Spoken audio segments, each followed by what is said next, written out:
Welcome to the SRNA Ask the Expert podcast series, Research Edition. I'm Krissy Dilger with the Siegel Rare Neuroimmune Association. This is the fourth episode of Parenting is Hard, a mini-series exploring an often overlooked but deeply important topic, the experiences of parents raising a child with a rare neuroimmune disorder and how this impacts their other children. Joining us for this special series is Barbara Babcock, a family therapist with the UK's National Health Service. Barbara has conducted insightful research into how parents navigate the needs of their non-diagnosed children alongside those of a child with a rare neuroimmune condition. Through this series, she'll share her findings and offer guidance for families facing these unique challenges.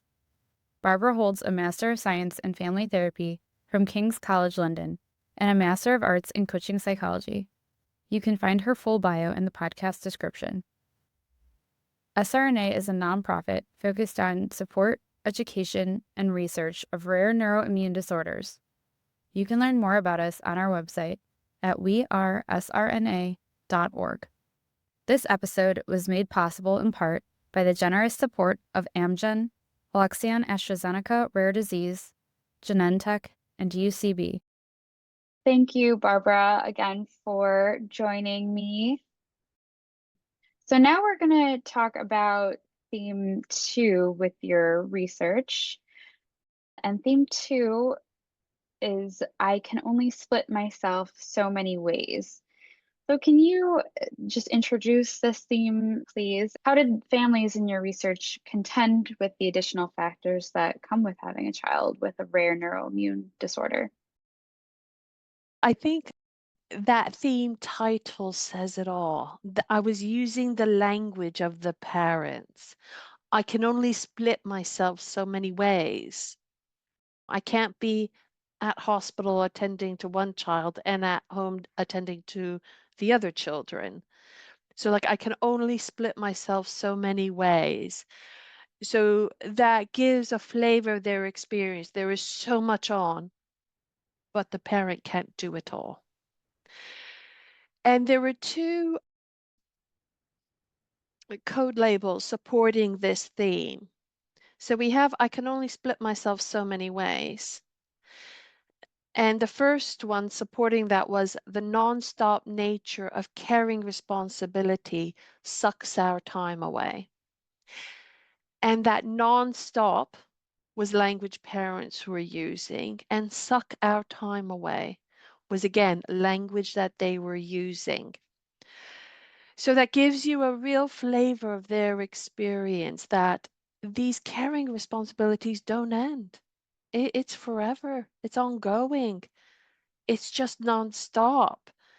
And it sucks our time away. So all this time is going to caring responsibilities. And then linked to that, the other code label supporting this theme, juggling caring responsibilities alongside work and parenting demands is exhausting. So all of the parents worked. So there were seven parents from 6 families who took part in this research. 5 of those parents worked full time. And then 2 other parents worked or volunteered part time. These are busy households. What is also an important consideration is the context of the family's circumstances. Only one family had extended family living nearby who could give practical support. Not everyone has that luxury. Here, take the kids where we have a date night, time to ourselves. If you're a single parent and you don't have practical support nearby, it's even more intense. You have all these caring responsibilities requiring so much time, and then you need a job in America, possibly to get the health of the dental care that you need. So you need to work, and you need to work to clothe and house and feed your family. But then you have parenting, the day-to-day parenting demands. Get your shoes on, get out the door so we could get to school. Do your homework. You two stop fighting. The cooking the food to feed your children. So there are all these demands alongside the caring responsibility. Parents find it exhausting. I can imagine. I can imagine. Yeah. You mentioned they have all these responsibilities that they feel like they have to juggle: family, work, caregiving. How do parents describe this experience or their experience with this? I have a few here I'd like to share with you. Okay, so listen to the language. I referred to this family in the previous theme one. And the names I refer to, they have been changed to protect the family's confidentiality. Olivia's under 10 different specialists. It's been a full-time job in the past, and it's only been this year, coming up for 5 years now, since that felt I've been able to go back to work. It's a never-ending task. So here are the caring responsibilities. It's a full-time job. It's taken 5 years to get to a place where the mother feels able to go back to work. It's a never-ending task. Another one is, and then Theo, the sibling, is caught obviously into this exhaustion. So that's something we need to start paying more attention to, I think. We're both his parents. We're both exhausted. So both parents are exhausted with all the caring responsibilities and what is going on with the child with the condition. And they're realizing, what does this mean for our other child? We need to really start paying attention to this. So it's really challenging because you think about these factors, the nonstop nature, the caring responsibility, not having the time, all the other work, parenting demands. These factors, they relate to time being a finite resource. That and exhaustion constrain parents' choices in attending to the siblings' needs to be fair, in the way they ideally would like to do. So even though this theme was very brief in the research, it's a really important one because it highlights the family's context and how the parents do want to give the sibling more time and attention, but the factors in their life really constrain that. And so the parents feel, I can't be fair towards the sibling, and it's really hard. And it highlights how it contributes to this parental differential treatment being necessary and unavoidable. We can't avoid it. But what it also highlights is how those societal parenting norms I spoke about under theme one, it makes it very difficult for parents to work to parent according to those societal norms. It's like they're trying to be fair towards all their children. They feel they can't be, but actually, do those parenting norms apply towards this situation? Right. That I definitely think hearing in their own words some of the families' descriptors of how they talk about this aspect, it really illuminates this theme and kind of how this is a common experience between families. Yeah. So just touching back on the caregiving aspect, Hmm. for many families, this is an additional dimension that affects the parents' time and responsibilities, that they didn't, have to factor in before the child's diagnosis. How does that additional factor affect the family? Do Obviously parents will have to spend possibly more time with that child in their caregiving duties. Does that factor into how they split themselves, so to speak, in the role of a parent? I think of the families who took part in this research, they were all like husbands and wives, heterosexual couples. So they were two-parent households. And that has, okay, that you might think, okay, both parents get involved.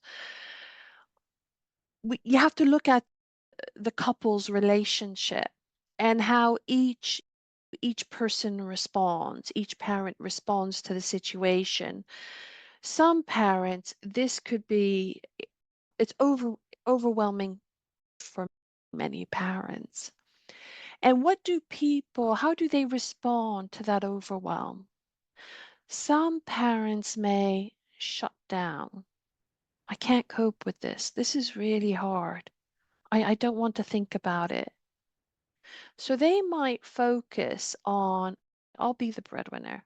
I'll go out, I'll get the income, I make sure we have our health insurance, our dental plan, whatever. And the other parent becomes responsible for all the caregiving responsibilities. And some parents, they do it that way. Sometimes that might be done along gendered themes, where the man goes out to work and the woman stays at home and cares for the child with a condition. It might not be, depends. If it's a heterosexual couple, it might be that way. If it's not a heterosexual couple, maybe two women who are married, two men who are married, it may be different. But then you have to think about, well, let me backtrack a little bit. So sometimes a parent may not want to take part. Sometimes a parent can't take part in the caring responsibilities because maybe they have a chronic illness, mental health issues, and they're unable to because of that. It could be because they work away from home in another country. They got such a good job with such a great salary, they couldn't say no. Or maybe the couple decided this is how we're going to split responsibilities, and they had a discussion around it. Okay, I'll go out to work, I'll take care of all the practical stuff around the home. You primarily responsible for the child who needs their additional needs. When something like this happens, for whatever reason they decide it, and one is primarily responsible for the child with the condition, what that could end up doing, and this did not factor into my research, I personally didn't find this, but this can be an issue, is that parent who's attending to the child with the condition and their needs, if they're with them all of the time and they don't have as much time for the other child, that could affect that parent's relationship with the other children. Now, it might be the other parent is stepping in and they have the stronger, closer relationship with the siblings. But there is something around the child has both parents, and if both parents are living in the home, how do both parents maintain their relationship as much as is feasible under the circumstances with all of their children? And I do talk more about this in under theme 3. Okay. I look forward to hearing that when we discuss theme 3. So one other word you've used to describe how parents were feeling was exhausted. Mm-hmm. So how do parents tend to cope with this exhaustion that comes with having to juggle these responsibilities? This came from parents I interviewed. Cry, and the kids all go to bed. They go in their room and they cry. Drink wine. Some people cope by drinking wine. They may also, if they're female, for example, and they're in the perimenopause or the menopause, that can contribute to exhaustion as well. So there is, how does that person attend to their own personal needs around anything related to the perimenopause or the menopause? I think that's really important, looking at that, because that can be an exhausting experience in and of itself. Then if you have work and you're caring for a child with additional needs, it can make it that much harder. Sometimes parents give each other breaks. I'll take all the kids for now while one parent goes off and does something. Friends for support, if you can pick up a child for me, please. Or if they do have family nearby who can offer practical help. Sometimes you can have family nearby and they cannot offer practical help because they're not willing to, or of a certain age, or they might have their own issues that they're attending to, so they don't have the availability. So there's a range of things that parents did, but parents did talk about the importance of, they learned, I have to look after myself. If I don't look after myself, I'm not in a position to look after my children. So they're like, do the basics, eat, drink water, make sure you get sleep. They literally, all the parents, when I said, what advice could you give other families in dealing with this?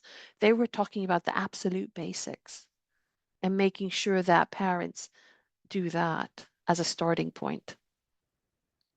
Yeah, I think it definitely brings into the conversation now taking care of a lot of your research is focused on the family unit and how you split Mm. time between siblings and such, but it warrants also discussion of how parents take care of themselves, which Yeah, is a whole nother, I think, topic. But yeah.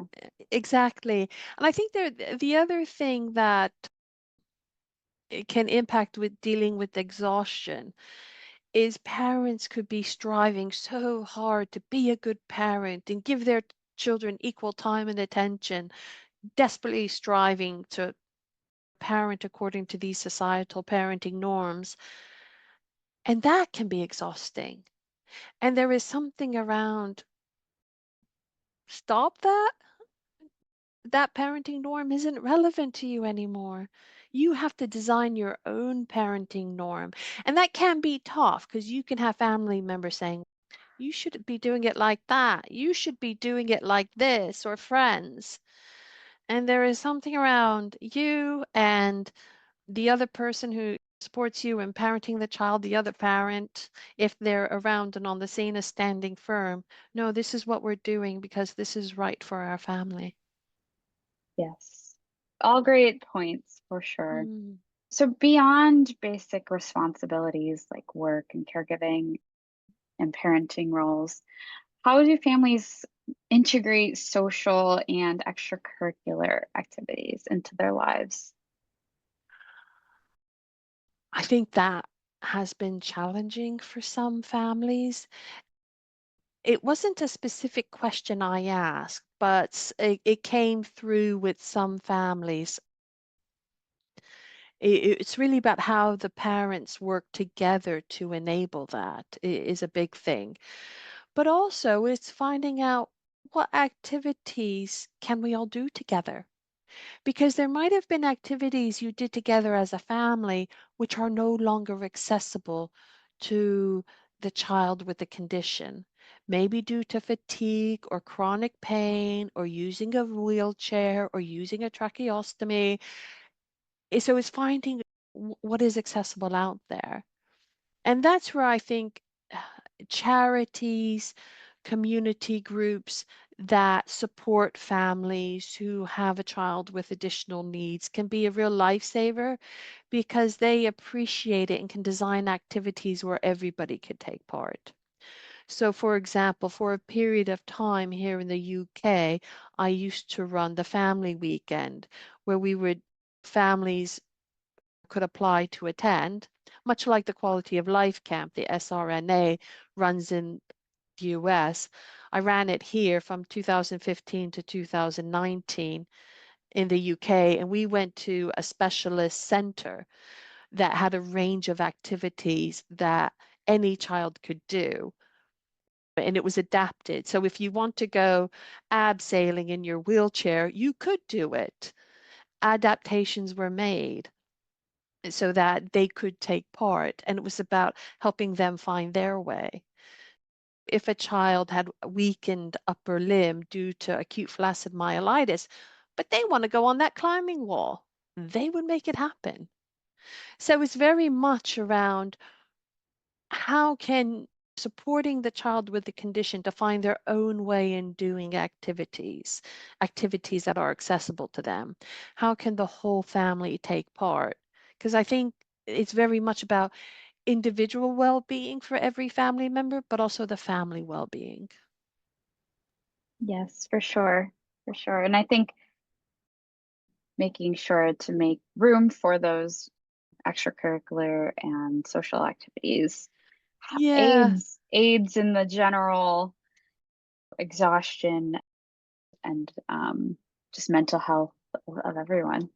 yeah. And there was something around the family has to redevelop their confidence to go out into the world, to with the child who may have additional needs and the rest of the family members to have that quality family time. It's kind of like, okay, we're going to go out and do this. We're going to navigate the tube system in London with our child who's now in a wheelchair. We're going to try and see how this works. And it won't work brilliantly the first time, every time. There will be hiccups, but there is something around going out and trying, planning for it as much as you can. There's a lot more planning involved, a lot less spontaneity than before to see how it works and bit by bit develop that confidence to go back out into the world again as a family. Yeah. Yeah. It's really interesting to think about that the word confidence really stood out to me there. You do Mm, have to, as a parent, I'm sure it's scary when the diagnosis first happens and you probably don't feel very confident in your own abilities, but yeah, the confidence to get out there and to become an advocate for your child. Yeah, it's great. yeah. I think an important thing around confidence I'd like to share is sometimes we can we have to consider what is my relationship with confidence, my individual personal relationship with confidence. Sometimes we can view confidence as a state to achieve, and we must achieve that first before we can do XYZ. And many times it's actually confidence is something we build. It's something that this is an ongoing process around creating our state, not so much a state, but like this experience of confidence is something we build, and it's something that will ebb and flow from day to day. And things impacting it is our familiarity with the activity, the context, our energy levels on any given day.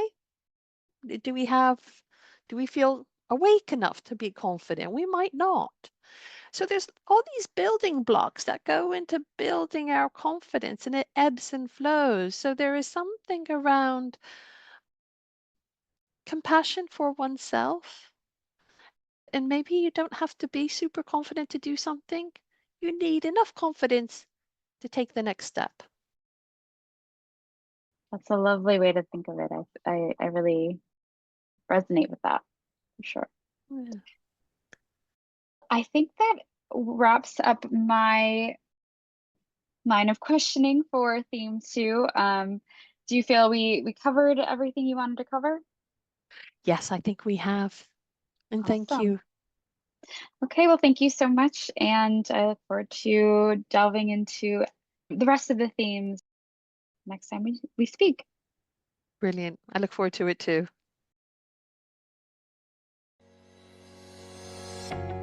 At the end of this mini-series, we will host a Q&A episode where Barbara will answer questions from the community.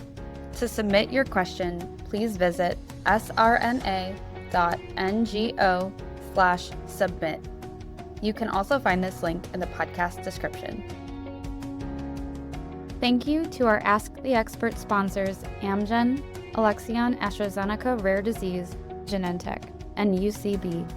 Amgen is focused on the discovery, development, and commercialization of medicines that address critical needs for people impacted by rare, autoimmune, and severe inflammatory diseases. They apply scientific expertise and courage to bring clinically meaningful therapies to patients. Amgen believes science and compassion must work together to transform lives. Alexion AstraZeneca Rare Disease is a global biopharmaceutical company focused on serving patients with severe and rare disorders through the innovation, development, and commercialization of life-transforming therapeutic products. Their goal is to deliver medical breakthroughs where none currently exist, and they are committed to ensuring that patient perspective and community engagement are always at the forefront of their work. Founded more than 40 years ago, Genentech is a leading biotechnology company that discovers, develops, manufactures, and commercializes medicines to treat patients with serious and life-threatening medical conditions. The company, a member of the Roche Group, has headquarters in South San Francisco, California. For additional information about the company, please visit www.gene.com. UCB innovates and delivers solutions that make real improvements for people living with severe diseases. They partner with and listen to patients, caregivers, and stakeholders across the healthcare system to identify promising innovations that create valuable health solutions.